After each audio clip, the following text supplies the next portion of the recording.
kita akan diperkenalkan dengan seorang ketua Yakuza bernama Miro yang sedang ditato oleh bapak-bapak. Di tengah penatoannya, Miro sempat komplain karena ia merasa begitu kesakitan. Si bapak menjelaskan kalau ditato dengan cara kuno memang rasanya sakit. What did you just say, old man? Huh? Tak lama, Miro dihampiri oleh satu anak buahnya yang memberi selembar surat entah dari siapa.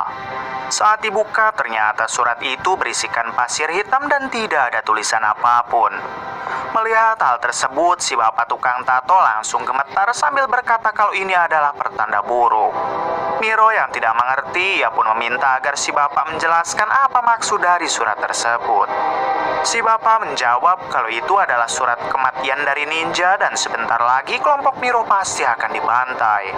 Tampak Miro yang malah tertawa karena ia sama sekali tidak percaya omongan si bapak. Menurut Miro, ninja hanyalah mitos di masa lalu dan kalaupun ada, mereka tidak akan menang melawan kelompok Yakuzanya, tapi tiba-tiba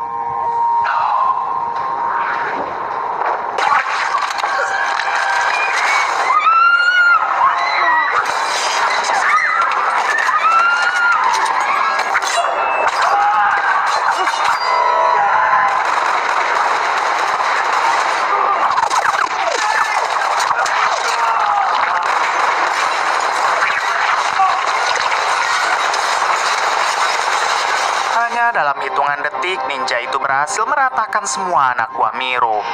Kini yang tersisa hanya tinggal Miro dan si bapak tukang tato. Dan cepat Miro memohon ampun dan ia bersumpah akan membayar berapapun asalkan ninja itu tidak menghabisi Miro. Namun karena si ninja bukanlah pejabat Konoha yang suka disogok, alhasil inilah yang terjadi.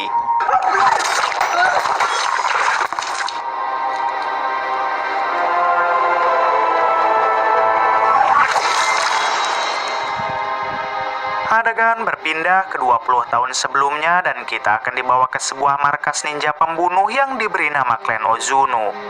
Klan Ozuno dipimpin oleh seorang pria tua yang sering disebut The Master. Kala itu terlihat The Master yang sedang mengumpulkan semua muridnya yang masih pada bocil. Tapi terungkap fakta kalau murid The Master semuanya adalah bocil culikan.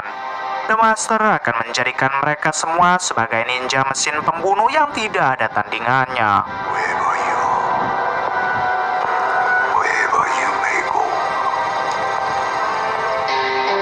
Tak lama, The Master memperkenalkan satu murid baru yang diketahui bernama Raizo.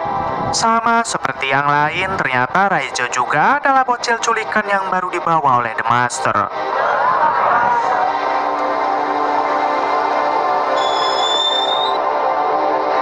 Ketika sedang makan malam, The Master menunjukkan satu jurus yang dapat menyembuhkan luka dengan cepat. The Master sengaja melukai tangannya, lalu ia pun menggunakan jurus itu dan seketika lukanya sembuh.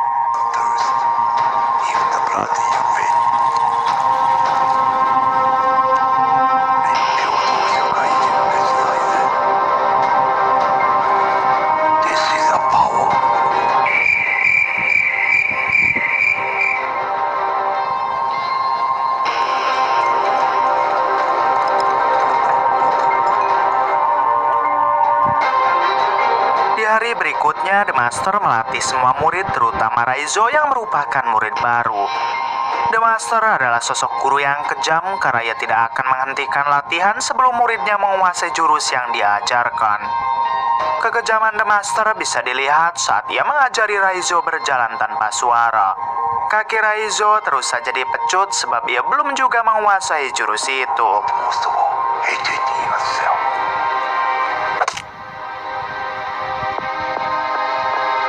Malam harinya, Raizo tidak bisa tidur akibat luka di kakinya yang terus saja nyut-nyutan. Tak lama, Raizo dihampiri oleh seorang murid wanita bernama Emi. Di sini, Emi rupanya merasa kasihan terhadap Raizo hingga ia pun langsung mengobati kaki Raizo. Melihat ketulusan Emi, Raizo pun seketika jatuh hati pada pandangan pertama.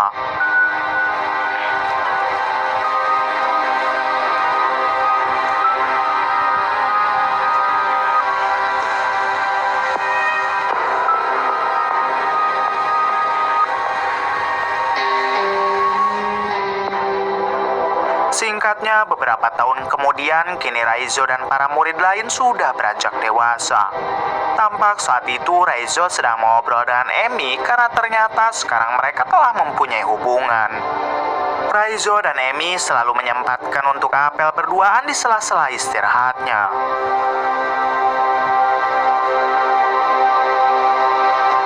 It's saying about lying.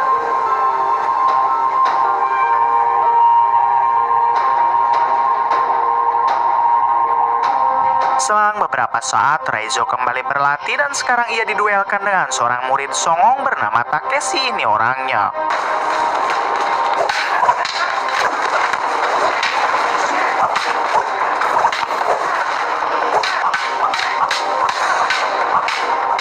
Di tengah perduelan, Takeshi melakukan curang yang membuat kepala Raizo terkena hantaman. Melihat hal tersebut, bukannya memberi semangat, tapi The Master malah memberi Raizo cubitan maut yang membuat Raizo tambah kesakitan. Alasan The Master melakukan itu supaya kedepannya Raizo tidak gampang lengah dan tidak dapat dicurangi lagi.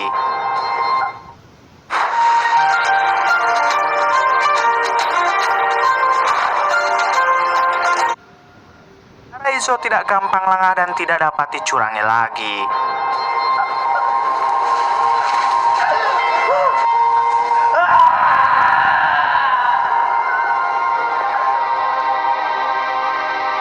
Pagi harinya, Raizo datang lebih awal untuk melakukan tapa padahal murid yang lain masih pada tidur.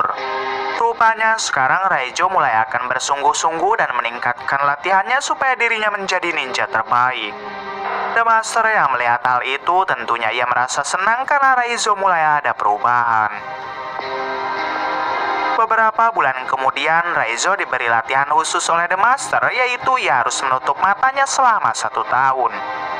Latihan ini sengaja The Master berikan kepada Raizo agar semua inderanya lebih tajam lagi.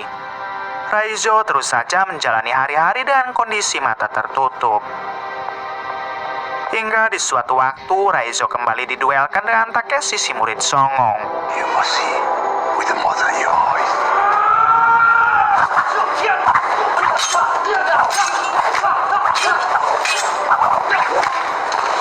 Berkat usaha dan latihan keras yang selama ini Raizo lakukan, ia pun berhasil mengalahkan Takeshi dengan mata tertutup.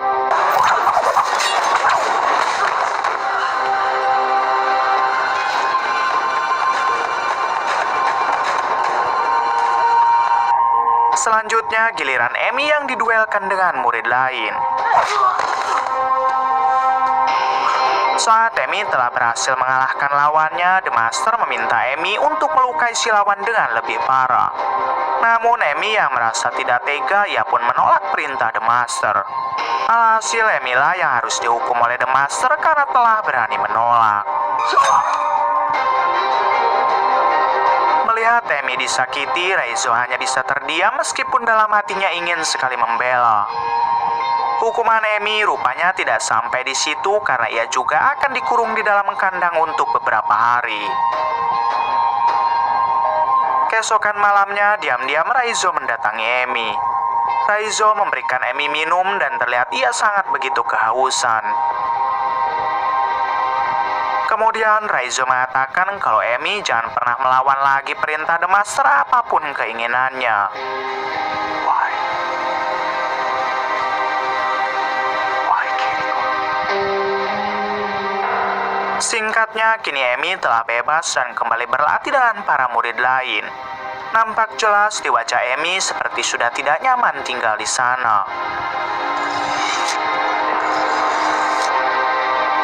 Hingga di suatu malam, Emi nekat melarikan diri dari tempat tersebut. Raizo yang menyadari hal itu, ia pun sempat mengejar lalu menghentikan Emi. Raizo memohon agar Emi kembali karena jika sampai ketahuan The Master, maka Emi pasti akan dihukum mati.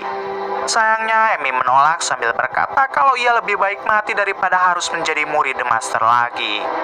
Raizo pun hanya bisa menangis sambil membiarkan Emi kabur sesuai dengan keinginan hatinya.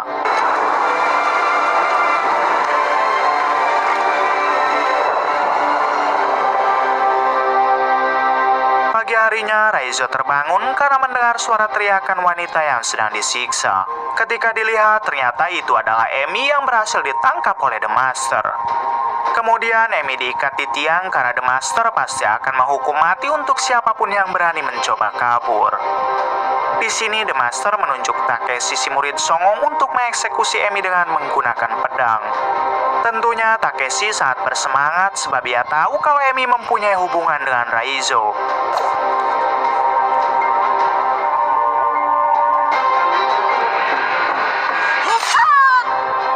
Melihat kejadian itu jelas membuat Raizo merasa sakit hati dan sangat marah. Namun sayang ia tidak bisa melakukan apapun dan hanya bisa menelan semua rasa sakitnya.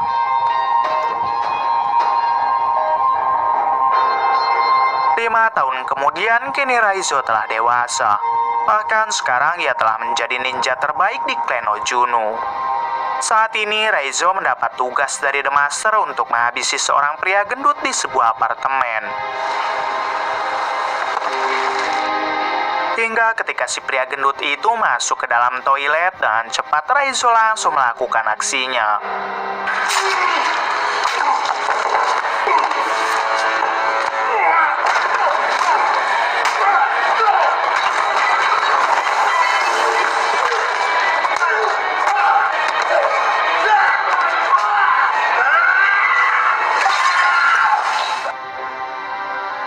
Setelah selesai melakukan misi, Raizo pun bertemu dengan The Master bersama para murid lainnya di atap gedung. Sebagai bukti kalau Raizo telah menghabisi pria tadi, ia pun menyerahkan jam tangan mewah milik si pria. Di sini The Master meminta Raizo agar menyimpan saja jam tangan tersebut. Lalu The Master memberi lagi satu misi, yaitu mengeksekusi murid wanitanya karena dia telah mencoba kabur dari mereka.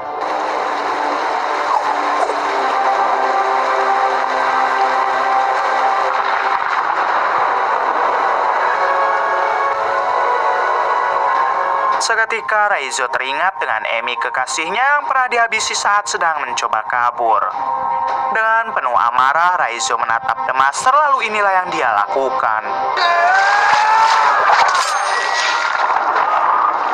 Sayangnya The Master masih berhasil selamat, lalu meminta semua muridnya untuk menghabisi Raizo.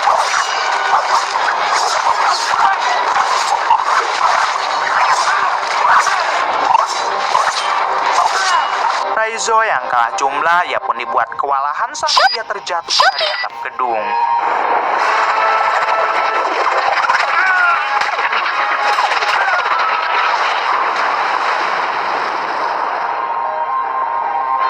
Tiga tahun kemudian adegan berpindah ke Berlin, Jerman. Di sini kita akan diperkenalkan dengan seorang agen Europol bernama Mika yang telah berbincang dengan rekannya bernama Rian.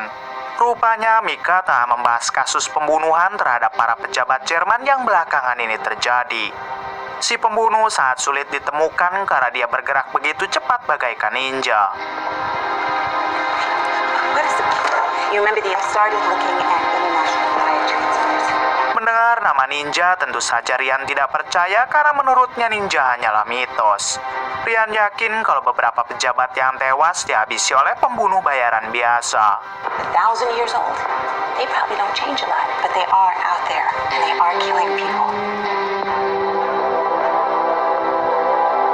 Setelah itu, Mika dan Rian lanjut makan siang di sebuah taman. Di sini, Mika mengajak Rian untuk mendatangi rumah wali kota yang telah menjadi korban. Rencananya, Mika akan mengolah TKP di sana, siapa tahu mereka bisa menemukan barang bukti. Akan tetapi, Rian meminta Mika supaya pergi saja sendiri sebab dirinya masih sibuk dengan pekerjaan lain. Report. Friend of mine in Moscow tipped me to it.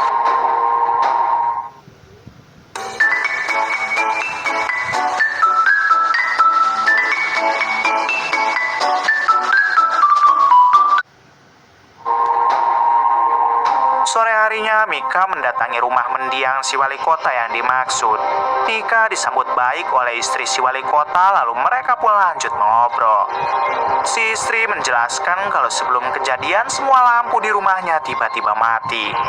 Selanjutnya, entah apa yang terjadi karena dengan hitungan detik suaminya sudah ditemukan tewas.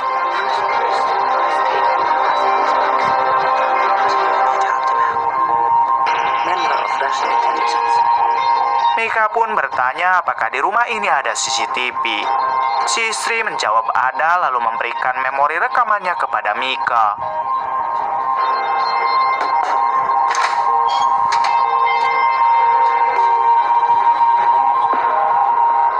Saat rekaman dibuka dari menit pertama sampai 1 jam lebih tidak terlihat ada kejadian apapun. Namun ketika rekaman mencapai durasi 2 jam lebih, Mika menemukan Raizo yang tengah berjalan di sana. Entah Raizo pelakunya atau bukan, yang pasti Mika harus menemukan Raizo untuk mempertanyakan kehadirannya di malam itu. Terungkap fakta, setelah jatuh dari atap gedung akibat dikeroyok oleh murid The Master, ternyata Raizo masih selamat karena waktu itu ia jatuh ke dalam sungai. Saat ini Raizo tinggal di Berlin dan hidup seperti warga biasa pada umumnya.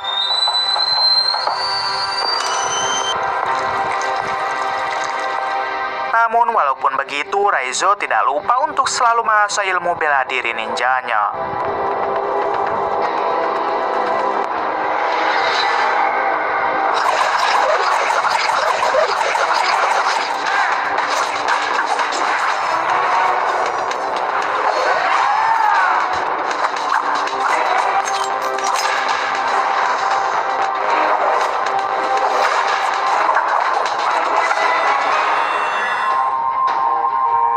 Di suatu hari, Raizo mendatangi tempat laundry untuk mencuci pakaian.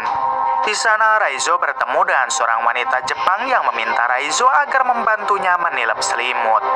Raizo yang memiliki insting kuat, ia pun menyadari kalau sebenarnya wanita ini seorang ninja utusan The Master. Hingga Raizo segera mengambil ancang-ancang dan inilah yang terjadi.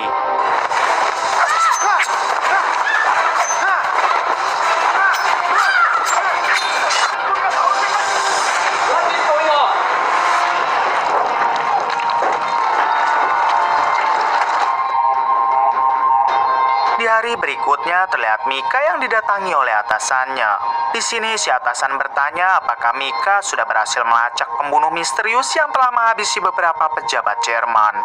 Mika menjawab belum, namun ia berjanji pasti bisa segera menangkap pelaku.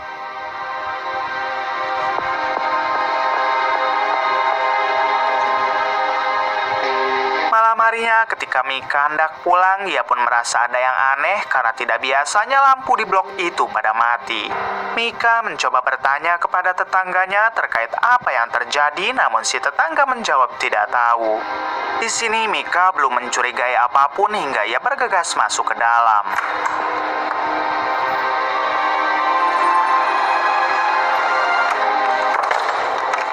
Saat di dalam, Mika mendapat surat entah dari siapa dan ketika dibuka ternyata isinya pasir hitam. Kita tahu kalau pasir hitam adalah pertanda kematian dari sosok ninja yang akan menyerang. Hingga saat Mika menoleh ke belakang, inilah yang terjadi.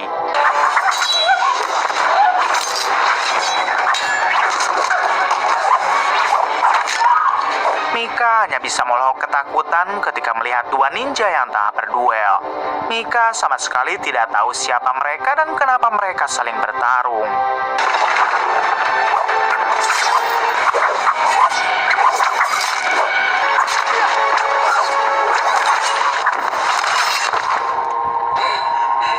Setelah kedua ninja itu menghilang, Mika mendengar suara yang mengatakan kalau Mika sedang dalam bahaya, sebab para ninja tengah mengincar Mika. Tentu hal tersebut akibat Mika yang telah menyelidiki setiap kasus kematian para pejabat yang dihabisi oleh ninja klan Ozuno. Mendengar hal tersebut, Mika memohon supaya orang itu menampakkan diri.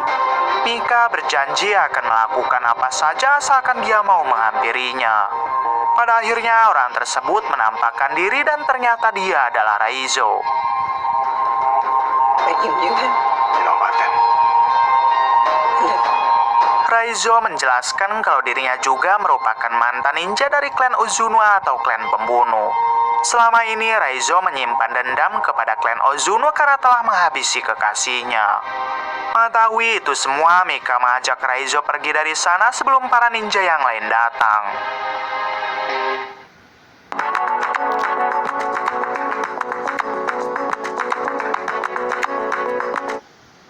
Raizo pergi dari sana sebelum para ninja yang lain datang.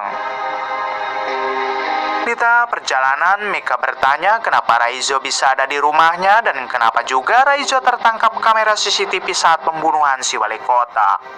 Raizo menjawab kalau ia bisa ada di rumah Mika tak lain untuk menghabisi ninja tadi.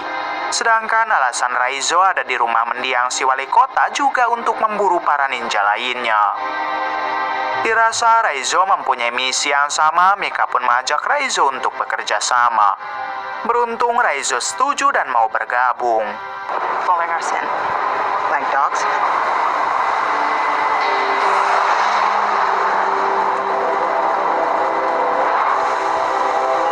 Setelah itu Mika turun di wartel untuk menghubungi Rian temannya. Di sini Mika mengatakan kalau ia sudah berhasil membawa mantan ninja yang mau bekerja sama dengan mereka. Meskipun tidak percaya dengan adanya ninja, tapi Rian menghargai usaha Mika, lalu ia mengajak Rian dan Raizo bertemu. Singkatnya, Mika membawa Raizo bertemu dengan Rian di lokasi yang sudah mereka janjikan.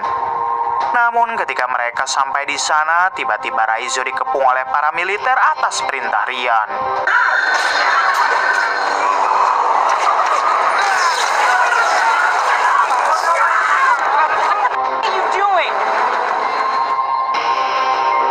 Satu jam kemudian terlihat Raizo yang kedua tangan dan kakinya diikat. Mika sendiri komplain kepada Rian kenapa dia menangkap Raizo seperti itu. Rian menjawab kalau dirinya tidak percaya kepada Raizo. Rupanya Rian berasumsi kalau Raizo lah pelaku yang selama ini menghabisi para pejabat. Mendengar hal tersebut, Mika berkata kalau sebelumnya Raizo lah yang telah menyelamatkan dirinya dari ninja pembunuh. Sayang Rian tetap tidak percaya dan sekarang ia berniat menginterogasi dulu Raizo. I want him dead. He's been fighting them for years.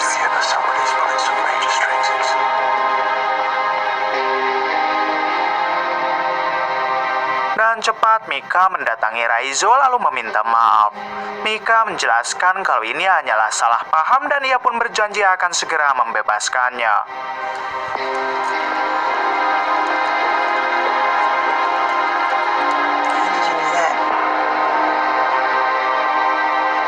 Setelah itu Mika kembali mendatangi Rian lalu mengatakan kalau sekarang dirinya dan Raizo sedang diburu oleh para ninja.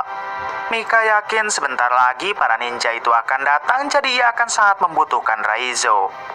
Lagi-lagi Rian tidak percaya, bahkan sampai menantang semua ninja agar menghadapi dirinya saja apabila mereka datang. Di waktu yang sama, tiba-tiba lampu padam karena benar saja para ninja pembunuh sudah pada datang. Kemudian para ninja itu mulai menyerang dan inilah aksinya.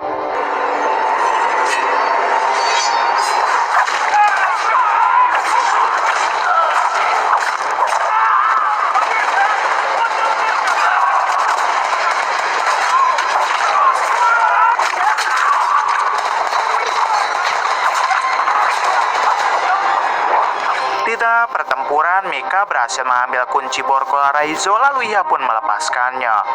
Dan cepat Raizo segera membantu melawan para ninja tersebut.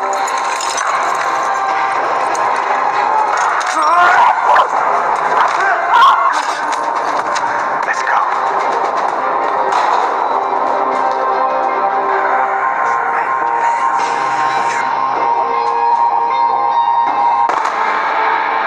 Little brother.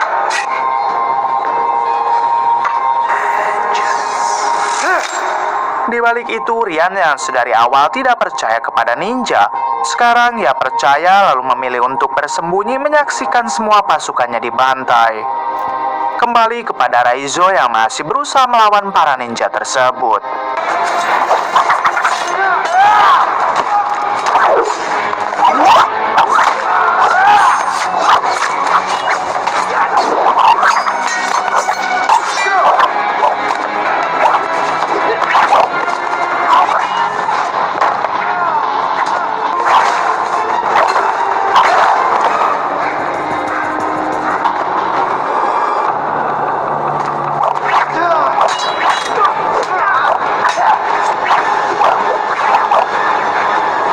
Kemudian Raizo membawa pertempuran itu ke tengah jalan dan inilah yang terjadi.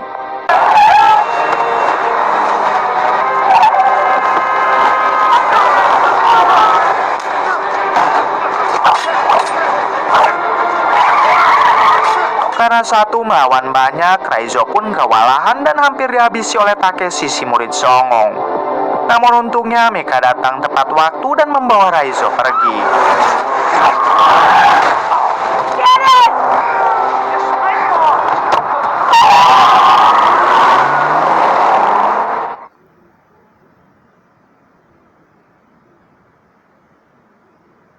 Tinggal lanjutin bekas yang tadi aja nih.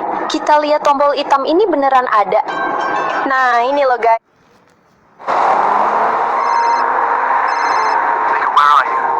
Satu jam kemudian terlihat Rian yang berhasil selamat bersama dengan beberapa anak buahnya. Hal itu disebabkan karena semua ninja tadi memilih untuk melawan Raizo. Selanjutnya Rian segera pergi menyusul Mika yang membawa Raizo ke rumah aman.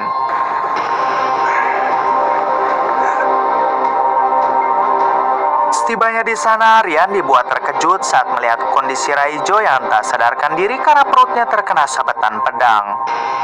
Kemudian Rian mempunyai ide untuk memasukkan alat pelacak ke dalam tubuh Raizo. Lalu mereka akan sengaja membiarkan Raizo ditangkap oleh para ninja tadi. Dengan begitu, Rian dan Mika akan mengetahui di mana markas klan Uzunu selama ini berada. Mika ternyata setuju hingga mereka memasukkan alat pelacak ke tubuh Raizo lalu meninggalkannya sendirian. Selang beberapa saat, benar saja para ninja berdatangan dan mereka langsung menangkap Raizo untuk dibawa ke hadapan The Master. Di tengah perjalanan, Raizo tersadar dan ia pun segera mengeluarkan jurus penyembuh luka yang dulu pernah diajarkan oleh The Master. Seketika luka Raizo menjadi sembuh tanpa bantuan medis. Namun Raizo tidak bisa pergi sebab posisinya dikurung di dalam peti.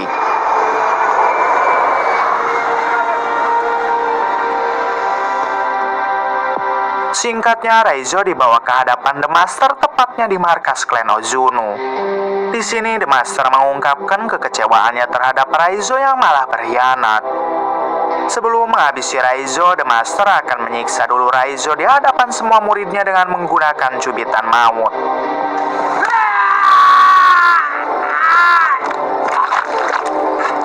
Terlihat Raizo yang begitu kesakitan sampai ia pun muntah darah. Di waktu yang sama, datanglah Rian, Mika, dan pasukan lengkap yang langsung menggempur markas itu dengan tembakan.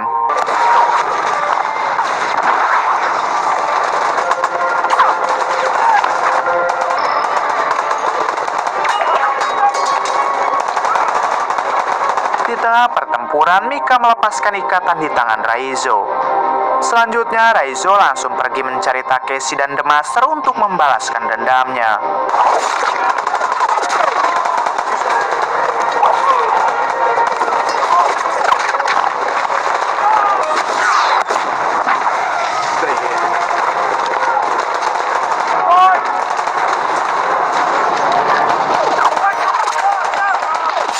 Tak lama, Raizo pun berhasil menemukan Takeshi dan beberapa ninja baru hingga inilah aksinya.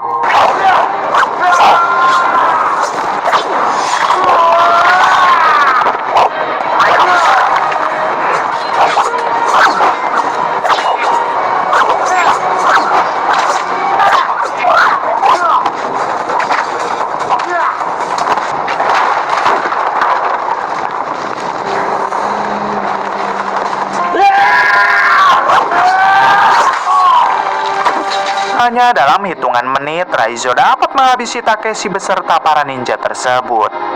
Kemudian Raizo pergi ke ruangan sebelah untuk menghadapi The Master.